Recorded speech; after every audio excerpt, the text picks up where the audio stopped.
Speaking of being black-pilled, I've been thinking of wearing more black lately.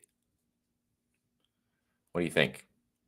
I've never been a fan of black because it reminds me of a funeral or something. I don't like it. I've steered away from it because it's just I don't like dark energy. I like bright. I've always been a fan of white. I like buying the white sweater. I'm going casual tonight. Welcome, by the way. I'm going a little bit casual tonight because I'm just feeling a little off, to be honest. I'm just feeling like kind of, I don't want to say depressed. Depressed is like, I don't want to use that word. I'm just feeling not energized tonight, but I still came on to do a stream because sometimes I can channel that energy into something good for you here, for my audience, whom I care about very much. So look, number one, apologies for dressing like a total slob. I'm even irritating myself with this t-shirt underneath. I'm dressed like a slob tonight.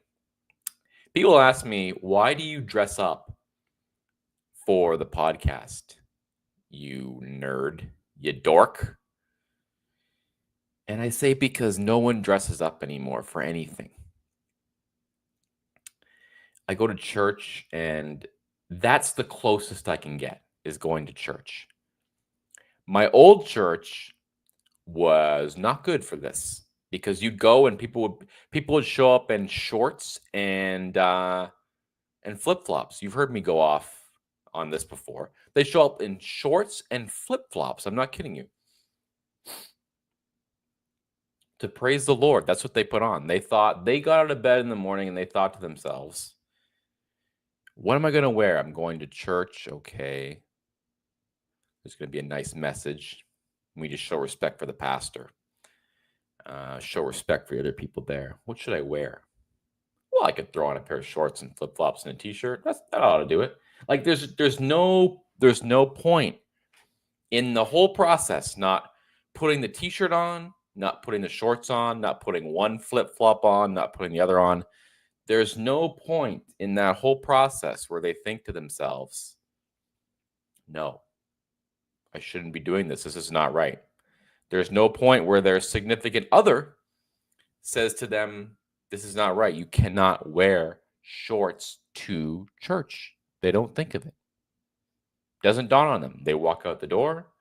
And not even when they're walking out the door do they think, something's not right here. I'm not going to the beach. I'm going to church. Anyway, point is, nobody dresses up anymore. I like looking at the old photos from New York City or whatever, New York City, Chicago, take your pick. In the 1950s, guys got like full suit on. Now, I'm not saying people should be going out and wearing suits. That's not what I'm suggesting. What I am suggesting is maybe we could have a little decorum, just a little bit. And it may seem like I'm stealing a bit from a well known right wing podcaster, live streamer, because he was talking about this the other night. And it was just like music to my ears, believe me, when I heard him talking about that, because it's just like I have been ranting and raving about that for a long time. Thank you, everyone who has joined so far. If you haven't already, please subscribe to my YouTube channel in the bottom right-hand corner. Hit the bell notifications so you know when I go live. Sorry, that should have been hit the bell so you get a notification when I go live. And if you're watching on X, thank you. Follow me on X. But also go over to YouTube, please, and subscribe to my channel, Florida Millennial. So yeah, look, I'm feeling kind of like just out of it tonight. I don't know how to describe it. Maybe it's a malaise. I shouldn't feel it. I shouldn't feel that way. I'm very grateful. I'm here in the great state of Florida. The palm trees are swaying. Moderate temperatures outside, freezing cold in here. I might have to go and fix the thermostat. But beautiful day outside. Gorgeous. Trump is president. That's a positive. Did you see him today? He was going through the Kennedy Center. Honestly, I don't know.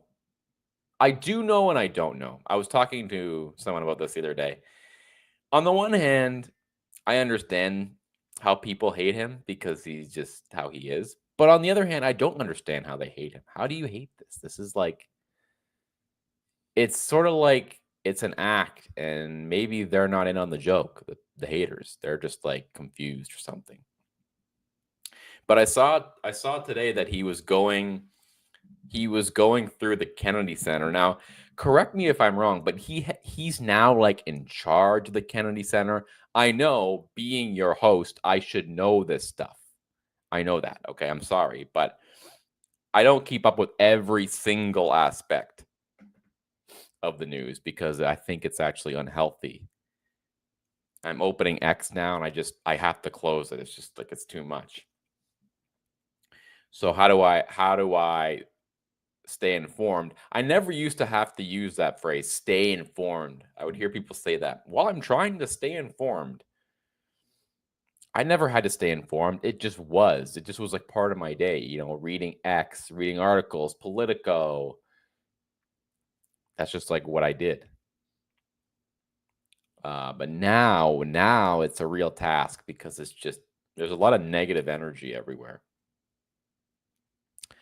So, but anyways, I'm not privy to what actually happened with him in the Kennedy Center. All I know is I saw today that he was touring the Kennedy Center. Now, two funny parts. He was touring the Kennedy Center, and I saw the headline. It says it was something like he thinks it's a disgrace, or he thinks it's so sad, or something. So he's going through there and he's saying, like, you got to tear all this up. We got to redo this whole place. This place is in shambles. And it's just so funny how he still has the real estate mind, like he still has the developer mind going on even when he's president. And then at the end, he holds a press conference. Okay. Let me just tell you something. I don't want to sit here every night and glaze him, but Ron DeSantis would never. Okay. Trump is on the balcony at the Kennedy Center, and he's got all the media down on the floor. Okay. And he's up there like this. Remember when he came back from Walter Reed when he had COVID and he tore the mask off? And like we all thought that was an awesome moment, and their media was flipping out about it. This was kind of like that, where he's like standing on the balcony because he thinks it makes him like look like the Pope or something. And he's taking questions. And then at the end, at one point, he just starts to ignore the questions and he goes, hey, how's this? Everyone ready for the picture? Are you ready? And he goes,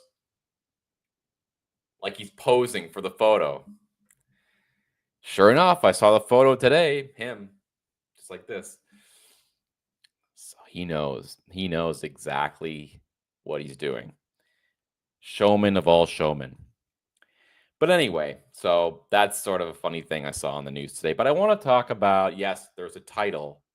I titled this stream. Sometimes I talk about what the title is, sometimes I don't. It really all depends, like the mood I'm in, I guess. But I'm seeing people celebrating here St. Patrick's Day, and I don't get really as irritated as I used to. Let me tell you, you can probably find on social media photos of me in a past life having a great time on St. Patrick's Day, decked out, all green. Good times, actually. Good times. I remember my first year in college, right? First year in college. This is before I lived down here and in a very cold place. And I remember my first year of college, the first day of St. Patrick's Day was like 75 degrees. Sorry, not the first day of St. Patrick's Day. St. Patrick's Day was 75 degrees, and it was like, it felt like the first spring day of the year. It's so warm. And so every year in undergrad, we always anticipated St. Patrick's Day would be like this beautiful day, and it would be awesome because that year it was amazing. Second year, not so great. Mild, but a little cooler. I thought, oh, this is kind of a miss. Maybe we'll wait for next year. The next year, no, cold. Next year, even colder, freezing cold. So you can find pictures of me at a time in my life, drinking, partying on St. Patrick's Day, wearing all green. Let's fly out of here. Wearing all green. So before you call me a hypocrite and say, what is this? This photo of you here yucking it up on St. Patrick's Day. But I don't know.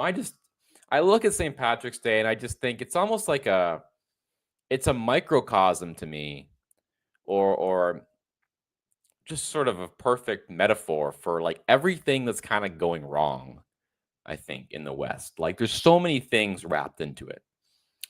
And I know this is going to be a take that not many people are going to like. This will drive the normies crazy, but all the things that are kind of bothering me lately are all wrapped up in St. Patrick's Day, okay? It's like number 1, getting completely drunk in public, not a good thing. Okay? Not really something that I would this stupid fly. Not something that I would encourage. I would not encourage you to go out and get drunk on St. Patrick's Day simply because it's March 17th. Wow, it's March 17th. An excuse for us all to get completely smashed and wear green. It's just idiotic. So, and now I just thought of like another aspect of it that irritates me. And this is not political. This is like more cultural. I've always been irritated by like groupthink. So when everyone's wearing green, everyone's going to wear this color, everyone's going to wear a pin, everyone's going to wear this, everyone's going to boycott, everyone's going to post this on their social media, everyone's groupthink. I have always hated and despised groupthink. And I think that's what's kind of led me to despise leftism. Because leftism really is that. It's like they really put the group first, the communal, not the individual. Now, believe me, I'm not a libertarian by any stretch, but they're so into group dynamics and organization and all that. So that's number 1. We're all going to wear green. Okay, we're all going to put on the uniform.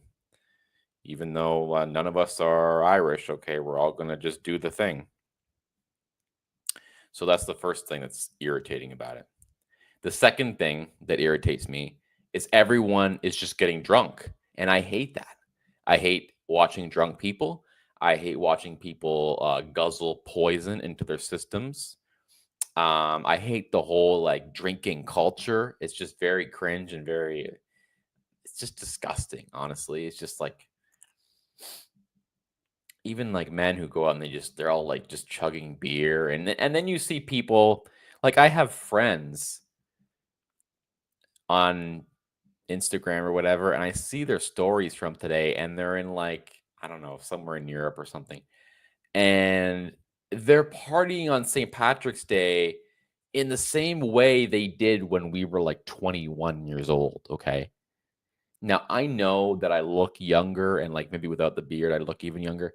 I am not 21 years old anymore. I am very far away from 21 years old. Sometimes I wish I was 21 years old, but I am not 21 years old actually. So, and I see them and they're just doing the same things. They're still out there. Packed full, the street is packed full of people drinking Guinness. Why? Why? Doesn't make any sense. So, groupthink, we're all wearing the same color. Alcohol intoxication, probably drugs to go along with it, because, why not? They probably do that too. But the other aspect of it, and I know I'm kind of taking it and I'm stretching it and I'm making it into something political when it's really not, but I do think there's an aspect of it. And then this has been something that's been on my mind lately, so I would like to share it because that is a little bit therapeutic for me. I have all this stuff in my brain. You used to be able to just like type it on social media. That's not really a thing anymore. I don't like doing that. I mean, sure, whatever. I'll post stuff on X, and I did tonight actually. But the other thing that irritates me about it, did I finally get that fly?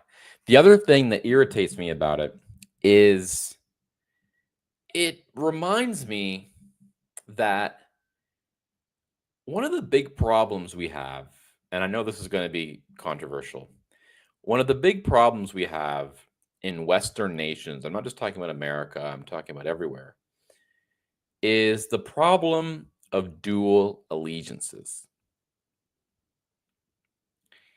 I have found, and this has come up lately in the topic of Ukraine and Russia.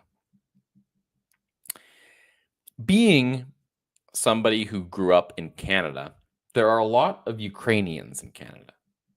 I don't know if people know this, but you go to Toronto or Toronto for those who aren't from there, and you will find complete neighborhoods uh, of all Ukrainian, almost all Ukrainian, Polish, Polish too, but Ukrainian mostly.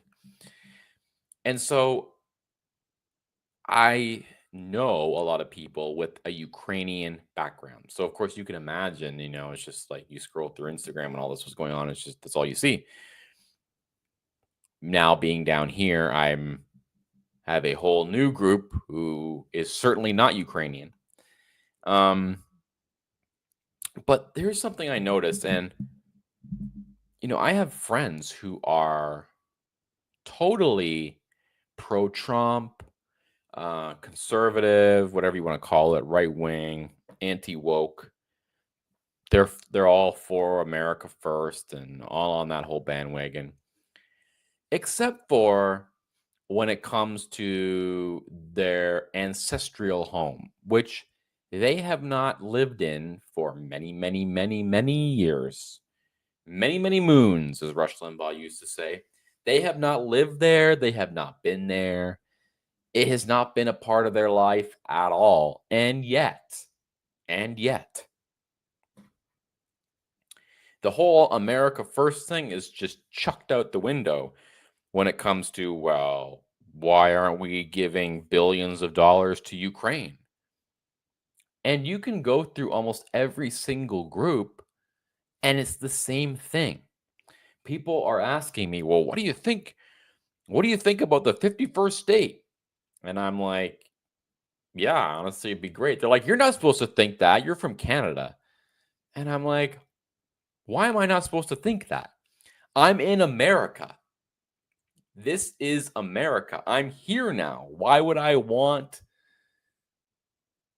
be in favor of Canada when I'm here now?" So, it just St. Patrick's Day reminds me that people never really get rid of their old allegiances. Now, I'm not saying people have to like completely forget about where they're from or anything like that. But you look at like all the politicians today and even Trump, like the green tie. And I can imagine they told him, "Sir, you're going to wear the green tie." And he went, "Okay." You can tell it's like shorter than his usual. He's like borrowed someone else's. He probably didn't even have a green tie. Everyone's like dressed in green. The whole thing is it's just very weird to me. And I know that's me. I am weird in my own way. But I don't know. It's just it just there's something about it all that just doesn't sit right with me. And it brought up that idea of the dual allegiances to me. It brought up the idea that like everyone comes to America or wherever they come to, and they never really get rid of their old alliance, or not alliance, their old allegiances and their own ancestry. And it's causing problems. Like I'm not saying St. Patrick's Day is an example of that problem, but I'm saying it reminds me of that. It reminds me of that. 1 second, I'll be right back. I'm going to take. It's freezing cold in here. I'll be right back.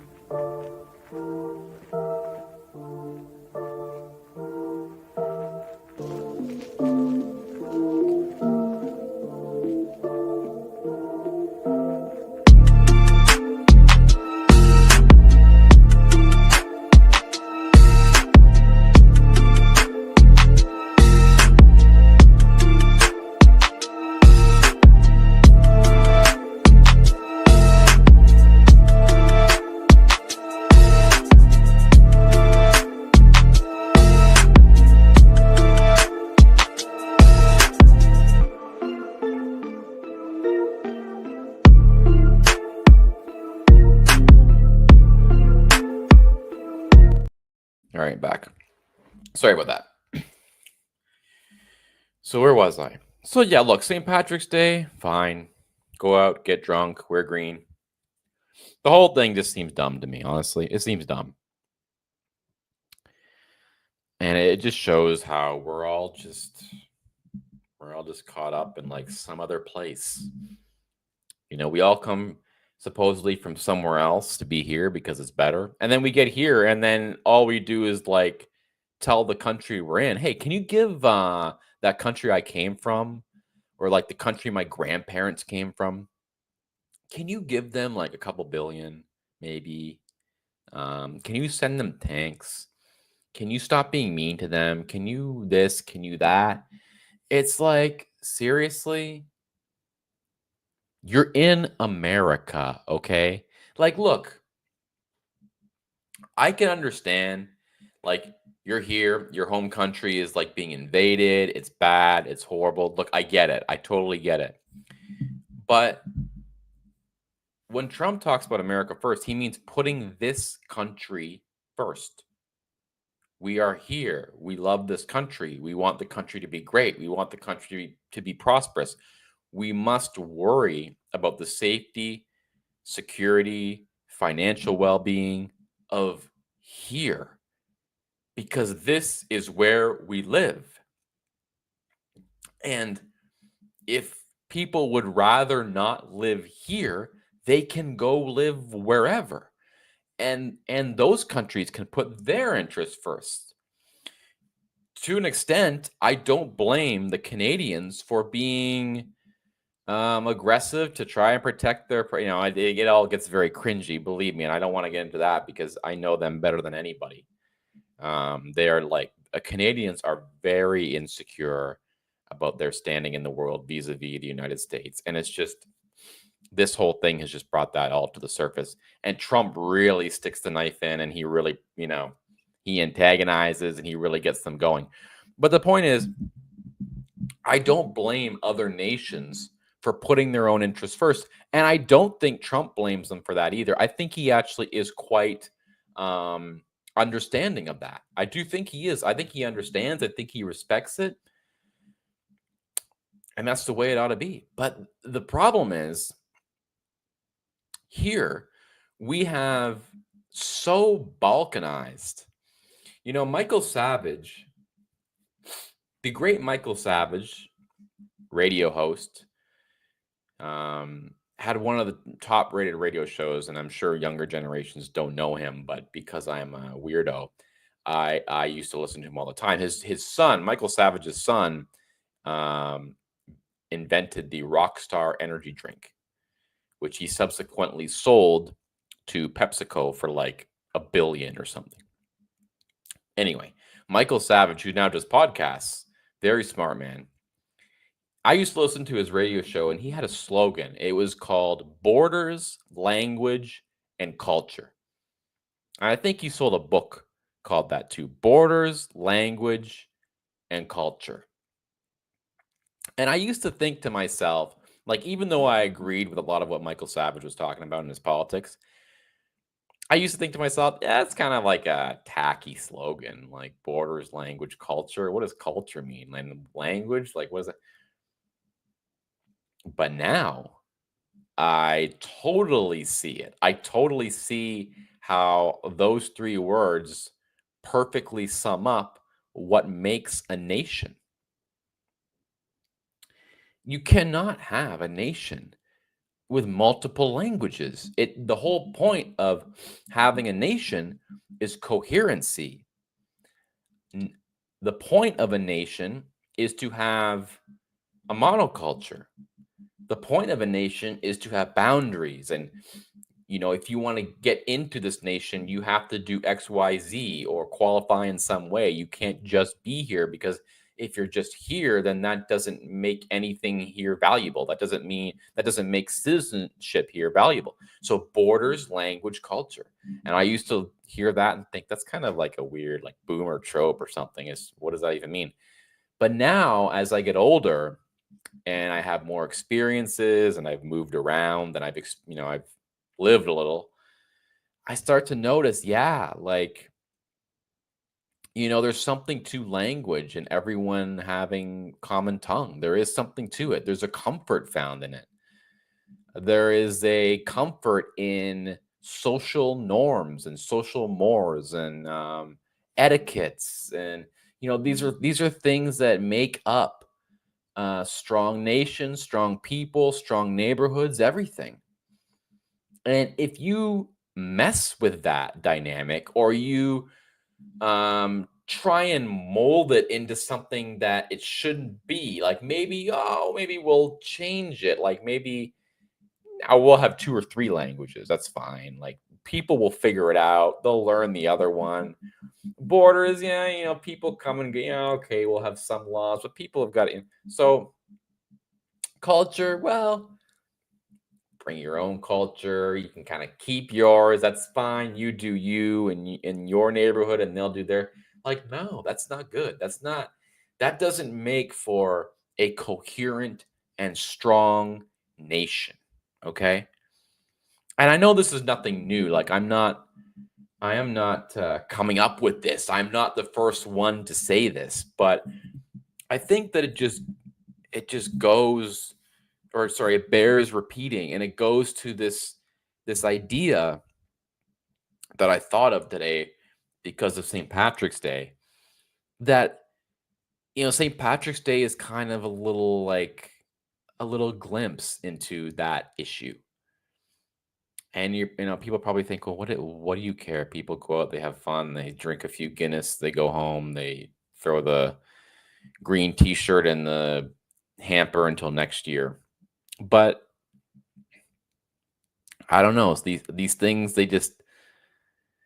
Sometimes you look at things that don't seem to have any meaning to them, and they actually do have some meaning. And the meaning kind of, once you realize it, it shouts at you. And then you start seeing other things. Like when I was talking about, you see the balkanization, and then you see the group think, and then you see, everything is kind of there. And now it, because we're in America, and look, I'm a total capitalist 100%, but they take it to the extreme. So now it's like, now we're going to convince everybody to wear green on St. Patrick's Day. We're going to convince them to buy the T-shirt, buy the hat, buy the milkshake, the green shamrock shake. We're going to convince them to do everything is going to be incorporated with this thing, with this foreign holiday. So it's like, people now in America, they look forward to and plan for St. Patrick's Day like they do the 4th of July. Those two things should not be on the same level. And maybe, you know what, they're probably not. I mean, 4th of July is still probably a bigger thing. I understand. But the point is, this is sort of a symptom of no longer having a monoculture, no longer having a nation that is held together with commonalities and common language, borders, and culture, as Michael Savage used to say. So, and I've alluded to this a little bit before in other streams, that this is really Canada's biggest problem, is that there is no real national identity. Canada does not have truly an identity. They have an identity crisis right now. And as someone who has lived there, I can tell you that firsthand. Um, it's a real problem because Canada was the first experiment in being a post-national state. Justin Trudeau and his father both believe in the globalist, internationalist, whatever you want to call it, idea, agenda. And their idea was, it's going to be a cultural mosaic, not a melting pot. It's going to be, there will be no Canadian identity.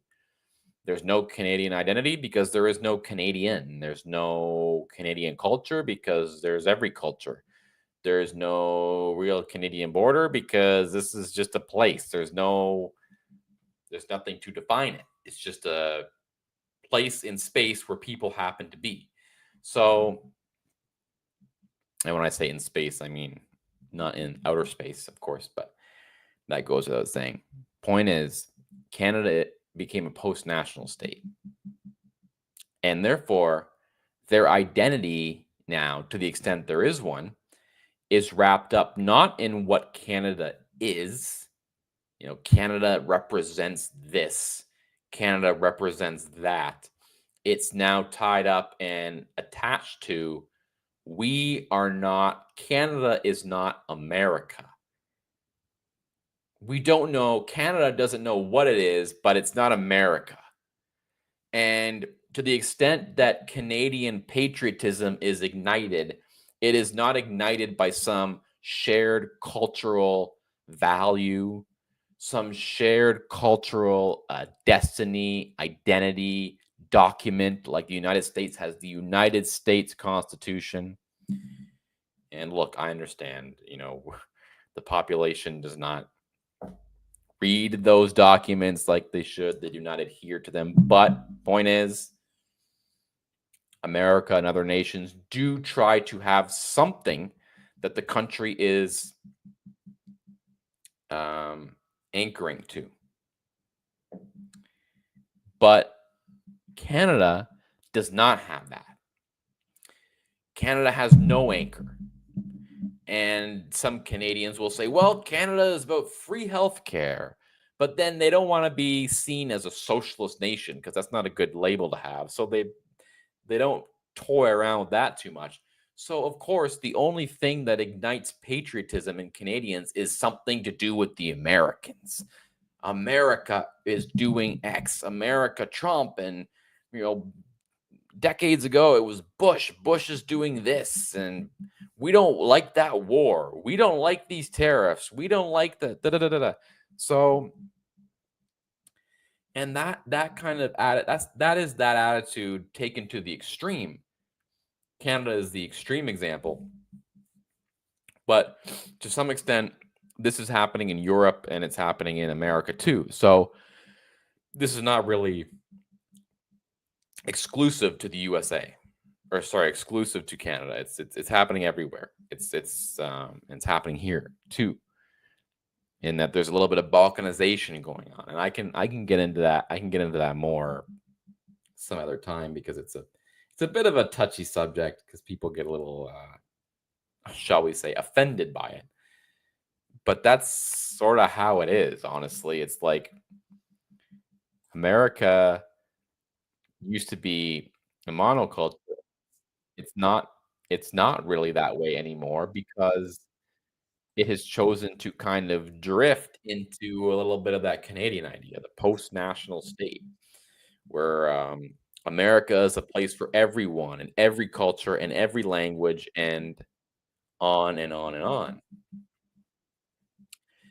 And I'll kind of leave that up to you to decide if that's a good thing. I tend not to believe that that's a good thing. Okay, I think that creates many problems that people choose to kind of ignore, to try and glaze over, to try and not think about too much, but it does cause problems. So those are my thoughts on St. Patrick's Day. And again, the drinking and the partying and the carrying on, whatever. I guess I've just become like a grumpy man at age 20, sorry, 32. I guess I've just become like a crotchety old man complaining about like young people drinking too much Guinness or something. But I don't know. I just don't. I don't see the appeal in it. I don't see.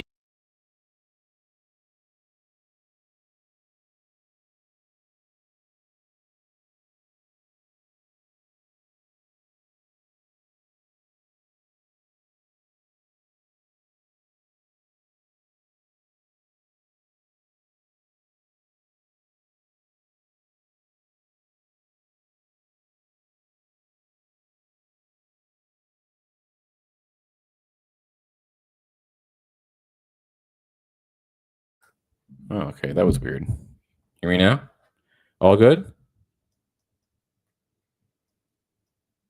I think we're good. Okay, there we go. Sorry about that. So anyway, that's my rant on St. Patrick's Day. Um, so that's it. There's no real like huge news today. Just a few tidbits on Trump. He's going full throttle with the tariffs. I did hear some rumblings about um, aircraft carriers and moving in on Iran or the Iranian Peninsula. I don't know if that's true or not, but I don't know what's going on there.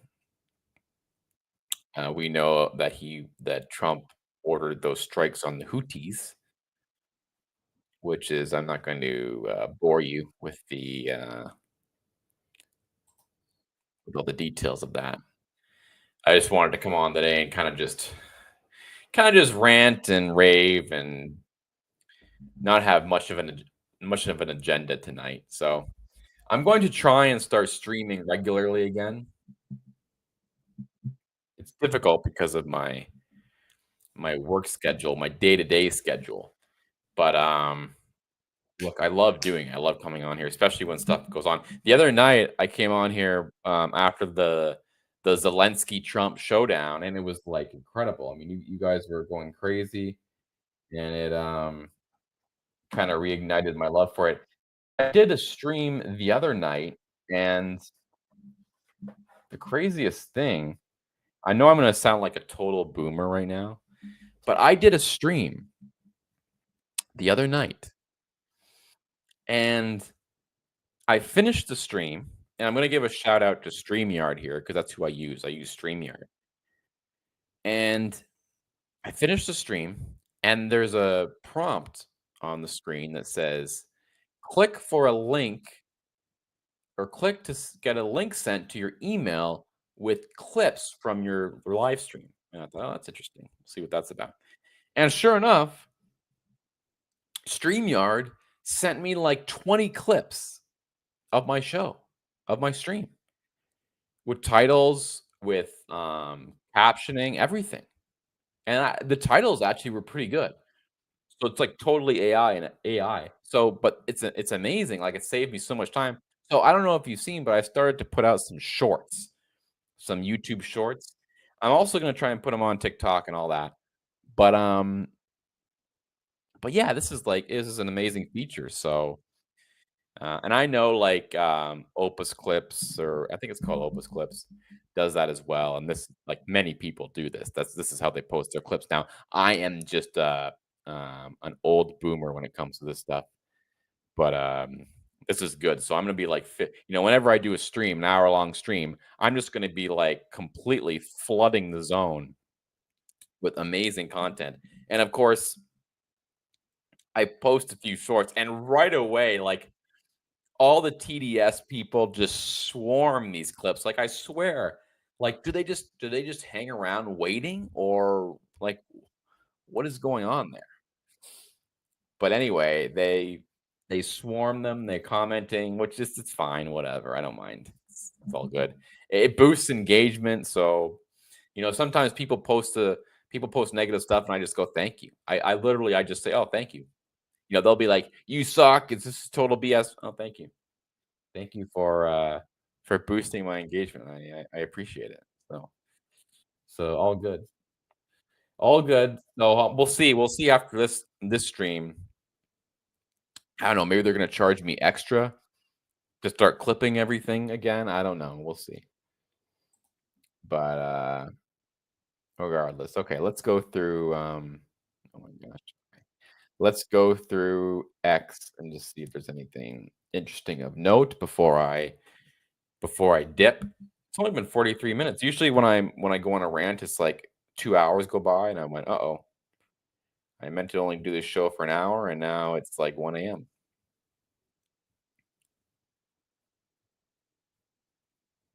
Let's see here. Nothing much interesting happening today, guys. I don't know. It's tough for me to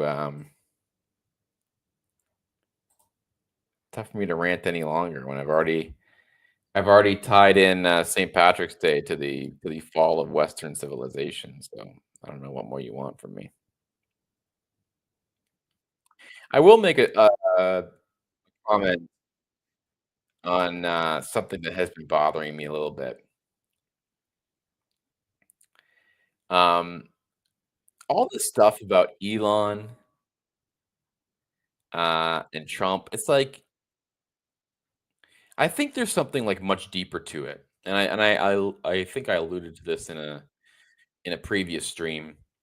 The Trump and Elon haters, it's like you listen to them, and this is everything from like crazy people on social media who like family, friends, all the way to the media, to the mainstream media, legacy media, and like Democrat power structure and what have you.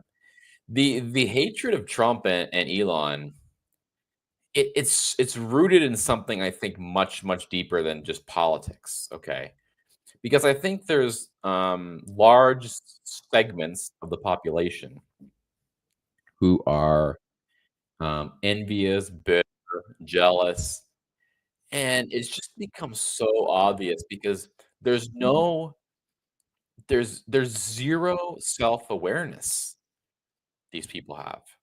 Like, they never think to themselves, even if they disagree with what Elon's doing, and I've even said that sometimes what he's doing may be a little bit too much, like, these are real jobs we're talking about. There's places for those discussions, of course, but the things and the comments that people make, it just shows they have 0 self-awareness. Any other nation I was listening to Andrew Tate say this today.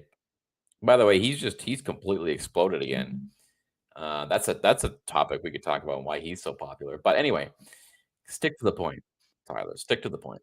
Um, the rage at Elon and Trump in any other kinda you would say, like, normal society, the richest man on earth who's, like, sending rockets into space and catching them when they come back, um, mass producing the first real successful electric vehicle, buying a social media website, clearing it up, and making it free again. Not free of charge, but free in terms of the speech, free speech. Anybody else in a normal society, we would be, like, begging this man to run the government. We'd be like, "Come can you please help? Like, please help us solve these problems." But because everything is just so screwed up, all people do is whine and moan and complain about him. It's like, we should be grateful. And okay, if he screws up, he screws up. If he goes too far, people can say, "Look, this is not what we voted for. This is not what we want." But yeah, like any other normal society would want this. Isn't Shouldn't we want that? Shouldn't we want the visionary billionaire to be helping to run the country and helping to solve the problems, helping to find inefficiencies? It's not even like he's come in and done anything radically right wing. He's come in and he's just trying to look at the expenditures of the country and try and get them in line and try and cut where he can cut and save where he can save. And I guess it's a painful process, yes, but why is that something that angers people so much? And as I say, I think the answer lies not in the actual policy or disagreement with what's going on, but more so just anger at the rich, at the powerful. Um, Elon, like Trump, is a little bit full of himself. He has a pretty healthy ego, which can become president or reach the levels of success both men have had in media and business and now politics without some kind of healthy ego. But I just find the rage at both of them. I mean, the rage at Trump has been going on for a long time, so now all you can really do is laugh at it. But the rage at Elon is such a similar vein, and you just think to yourself, what kind of society are we that we take like our smartest men, our most creative, our most productive geniuses who literally are volunteering to try and help the country. And you may not agree with everything. I don't agree with everything, but to at least show some respect for the man, like he's trying to do. And look, if after a year or 2 year or 3 years you say, "Look, we don't like what you're doing. This isn't working out," totally fine. But it's been what, like 2 months, 3 months. This guy's trying to clean up the government. He's trying to help. He's trying to, and yeah, he's overbearing sometimes. He's around the White House too much, and blah blah blah. But the rage at him is just like, it's sad to me because um America has really been blessed with a lot of talent, with a lot of really smart people, and you hear it said, and I've been paying attention to politics for a while now, and you always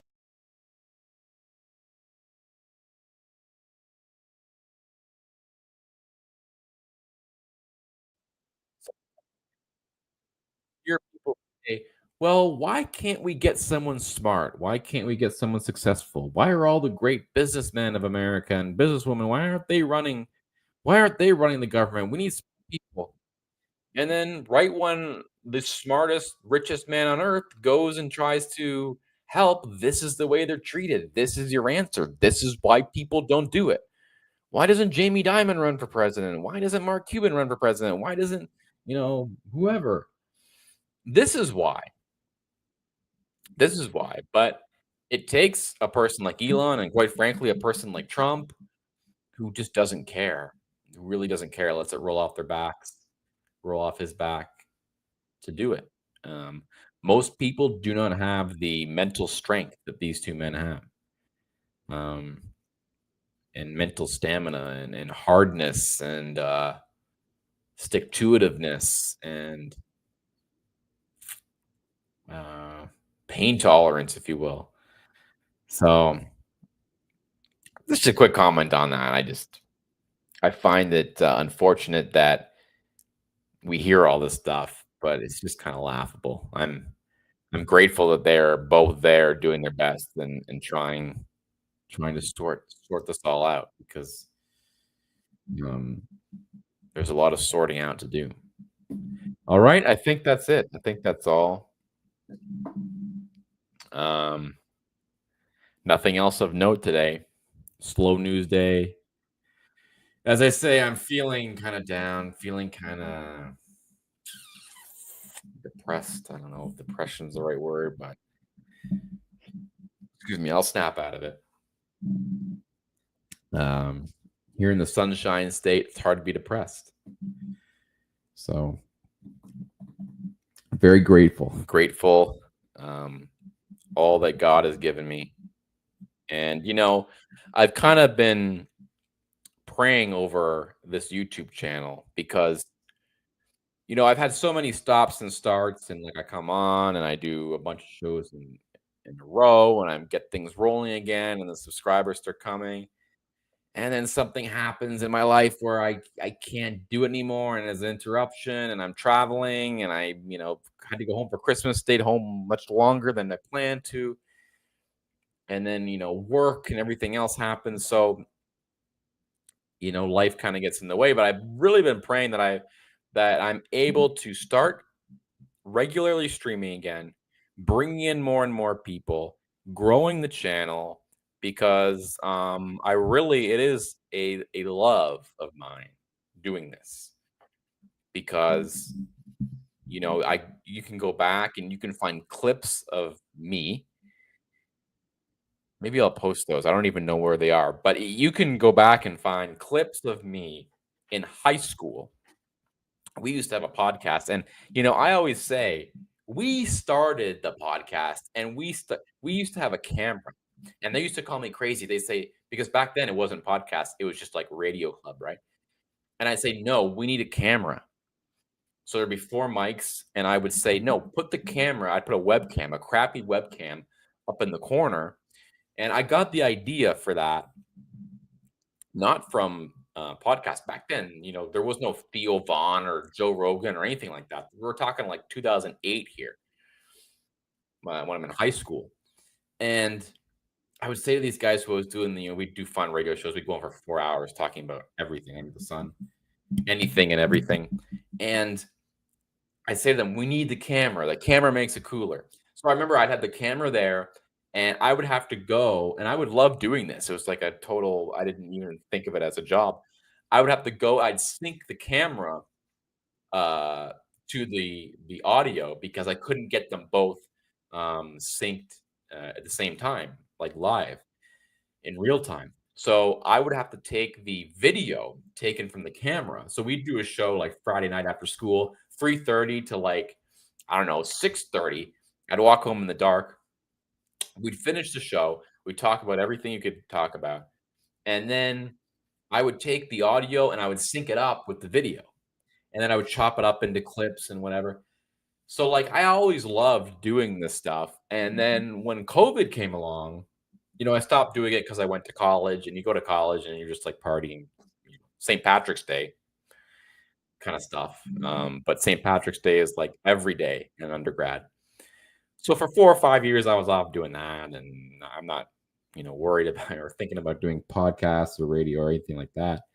Um, and then you graduate, and I did some other things, odd different jobs, and then COVID came, and I thought, wow, this is a good opportunity to get back into it. So that's when I started it. And that's when I kind of rediscovered my love for it.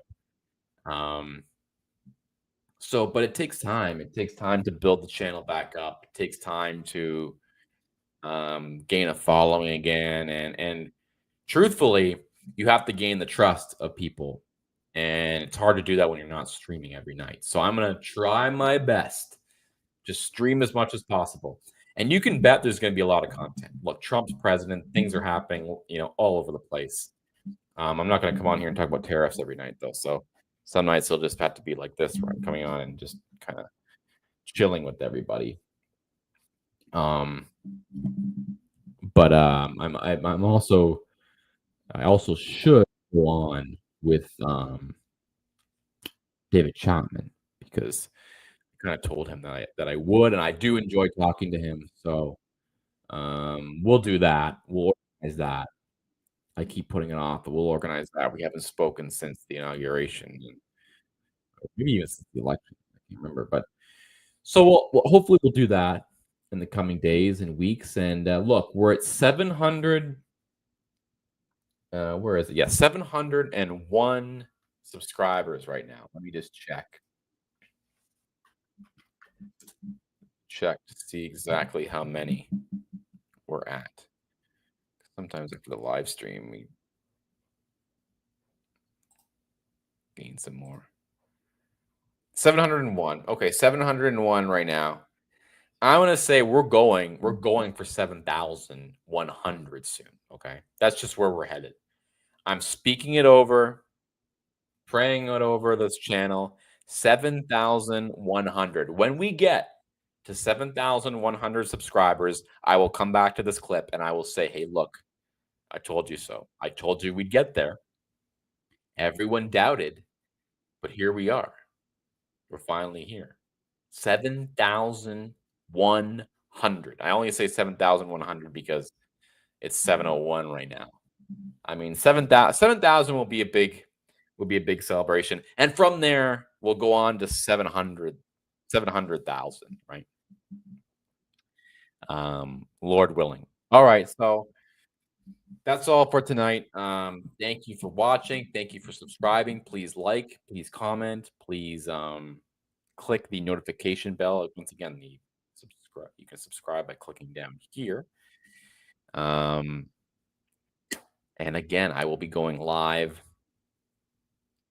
as much as I can, as often as I can.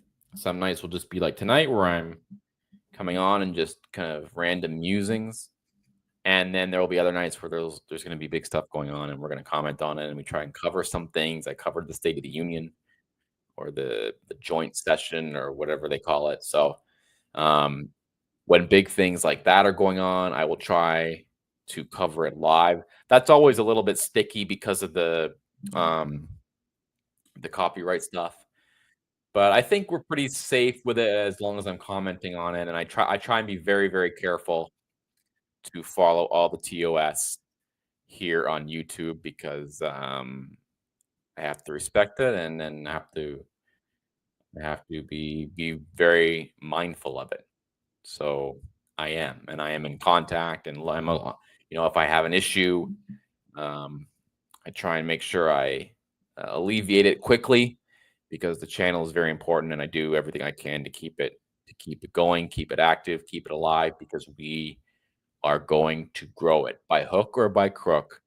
This channel will grow. I am dedicated to it.